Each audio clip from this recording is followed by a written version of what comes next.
Assalamualaikum warahmatullahi wabarakatuh. Alhamdulillah kita berjumpa kembali di pembelajaran PPKN. Kali ini Bapak akan melanjutkan pembahasan PPKN yaitu norma dan keadilan. Itu pembahasan yang kedua kalau yang ini ya. Seperti biasa kalian yang menonton silahkan anak-anakku persiapkan buku catatan dan alat tulisnya apabila ada yang penting menurut kalian bisa langsung disalin dan dicatat. Alhamdulillah video ini dibuat oleh Bapak sendiri yakni Bapak Tony Rifai SPD. Lanjut ke pembelajaran selanjutnya. Selanjutnya yang kita akan bahas yaitu norma agama. Di video sebelumnya kita sudah membahas dua norma, yaitu norma kesusilaan dan norma hukum. Nah, kita akan melanjutkan di norma agama. Apa itu norma agama? Norma agama adalah peraturan hidup yang bersumber dari Tuhan Yang Maha Esa melalui kitab suci setiap agama. Ya, jadi norma agama itu sumbernya adalah dari Tuhan Yang Maha Esa. Seperti itu. Next. Pelanggaran terhadap norma agama adalah perbuatan dosa dan akan mendapat hukuman dari Tuhan Yang Maha Esa, baik di dunia maupun di akhirat. Seperti itu. Ini kalau pelanggaran. Kalau misalkan kita melakukan perbuatan baik, hukumnya apa? Dapat apa? Ganjaran ya, itu adalah pahala dari Allah Subhanahu wa taala atau dari Tuhan semua agama seperti itu. Next.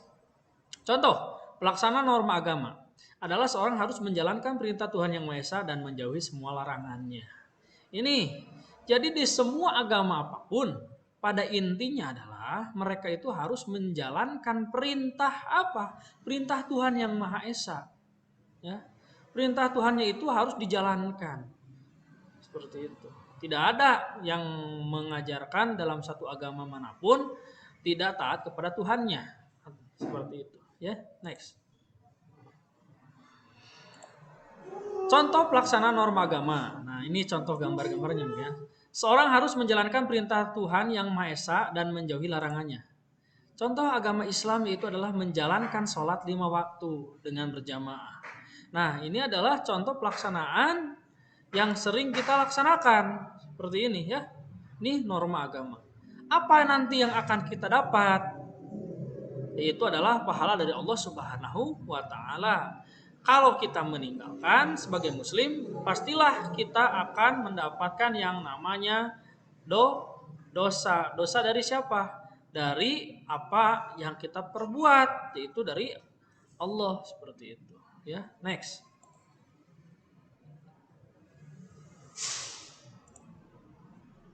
Pelaksanaan norma dan kitab sucinya masing-masing. Nah, di sini pelaksanaan norma.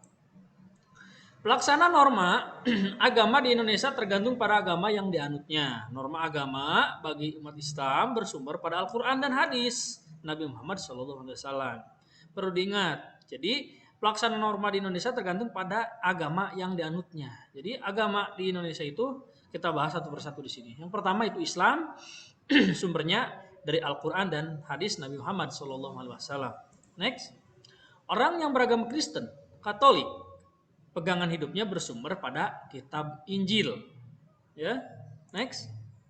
Umat Hindu, pegangan hidupnya bersumber pada kitab Weda.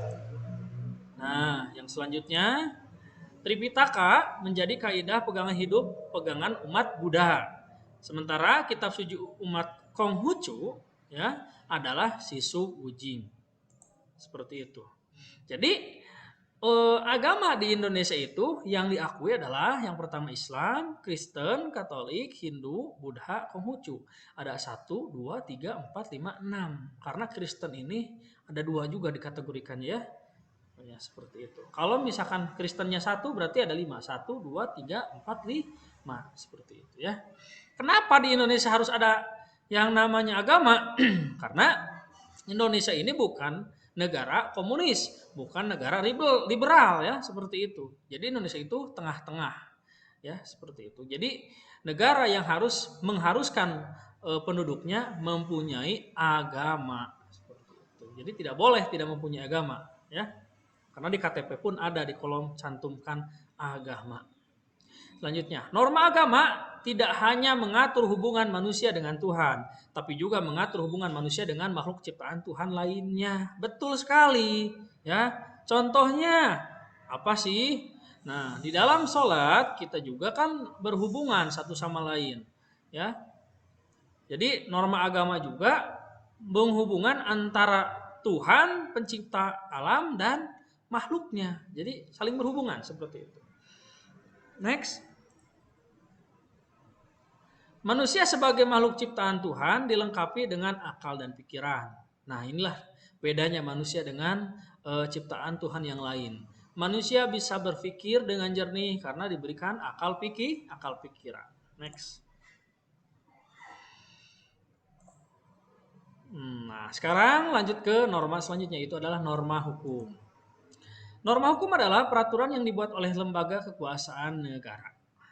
Jadi, norma hukum ini peraturan yang dibuat oleh lembaga kekuasaan negara, seperti itu. Ada lembaga-lembaganya, ya. Isinya mengikat setiap orang dan pelaksananya dapat dipertahankan oleh alat-alat negara. Jadi isinya itu mengikat. Semua terikat oleh yang namanya norma hukum. Mau dia orang kaya, mau dia orang miskin, ya sama saja. Mau dia pejabat, mau dia rakyat, sama.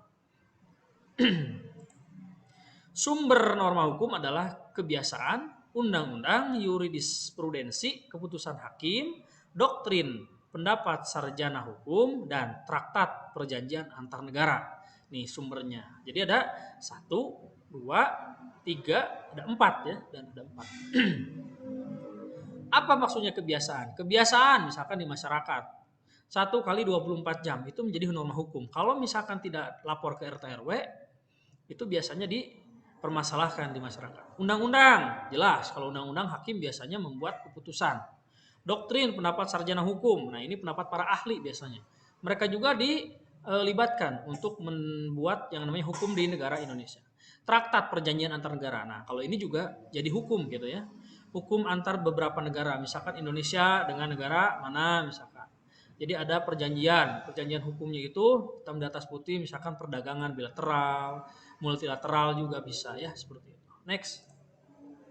Nah, norma hukum bersifat memaksa, sanksinya berupa ancaman hukuman. Ini kalau misalkan orang atau manusia atau masyarakat di Indonesia ya melanggar norma hukum ini, biasanya mendapatkan sanksinya berupa ancaman hukuman. Contoh ya, norma yang minggu lalu kita bahas yaitu norma apa namanya kesusilaan, yang mana norma tersebut ada gambar contohnya itu mencuri.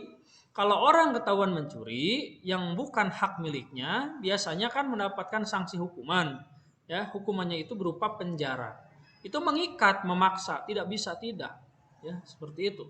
Jadi hukum norma itu, ya norma hukum itu bersifat memaksa, sanksinya berupa ancaman hukuman. Lanjutnya, contoh pelaksanaan norma hukum adalah mematuhi aturan lalu lintas dan tidak mengganggu ketertiban umum. Nah, ini yang sering kita lihat, yang sering kita saksikan. Yaitu norma hukum adalah mematuhi peraturan lalu lintas, contoh kecilnya. Kalau misalkan ada lampu merah harus berhenti ya. Lampu hijau jalan, lampu kuning siap-siap. Siap-siap bisa berhenti, siap-siap bisa berjalan. Jangan lampu merah kita lantas menerobos. Kalau misalkan seperti itu, kalau misalkan kecelakaan, ya itu tanggung sendiri ya akibatnya seperti itu. Pasti akan merugikan diri sendiri dan juga merugikan orang lain.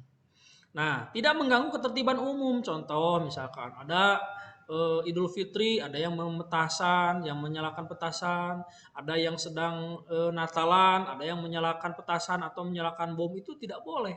Pasti akan mengganggu ketertiban umum. Ya. Next. Contoh pelaksanaan norma hukum. Nah, ini mungkin. Lihat gambarnya. Mematuhi peraturan lalu lintas, mematuhi peraturan sekolah dan tidak mengganggu ketertiban umum. Ini. Nah, ini yang benar seperti ini. Kalau sekarang mungkin motor di depan, mobil di belakang. Ini mungkin yang masih gambar yang dulu ya. Nah, ini juga udah tertib seperti ini. Tidak melebihi garis yang namanya zebra cross. Kenapa zebra cross ini harus steril? Karena untuk pejalan kaki. Nah, next. Nah, mematuhi peraturan sekolah ya seperti ini. Contoh, setiap hari Senin wajib Upacara bendera. Siswa wajib memakai atribut sekolah, contoh dasi, topi ya.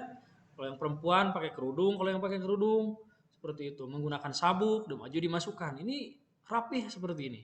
Ini contoh peraturan-peraturan sekolah. Ya. Next. Sifat norma hukum. Nah, ini sifatnya ya. Bersifat perintah, yaitu memerintahkan orang tersebut, memerintahkan orang berbuat sesuatu dan tidak berbuat, maka ia akan melanggar norma hukum tersebut. Ya, Bapak ulangi, bersifat perintah, maksudnya yaitu memerintahkan orang berbuat sesuatu dan tidak berbuat, maka ia akan melanggar norma hukum tersebut. Kalau orang tidak berbuat sesuatu norma hukum tersebut, pasti disebut dengan pelanggaran. Contoh, perintah ya adalah perintah bagi pengendara kendaraan bermotor untuk memiliki dan membawa surat izin mengemudi atau SIM. Nah, wajib hukumnya ya bagi orang yang mengendarai sepeda bermotor di jalan raya ya, itu hukumnya harus memiliki surat izin mengemudi.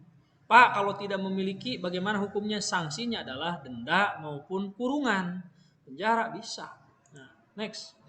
Selanjutnya, bersifat larangan, yaitu melarang orang berbuat sesuatu dan jika orang tersebut melakukan perbuatan yang dilarang, maka ia melanggar norma hukum tersebut. Nah, Ibu seperti itu ya. Jadi larangan. Seperti itu. Next. Nah, ini contoh gambar-gambarnya.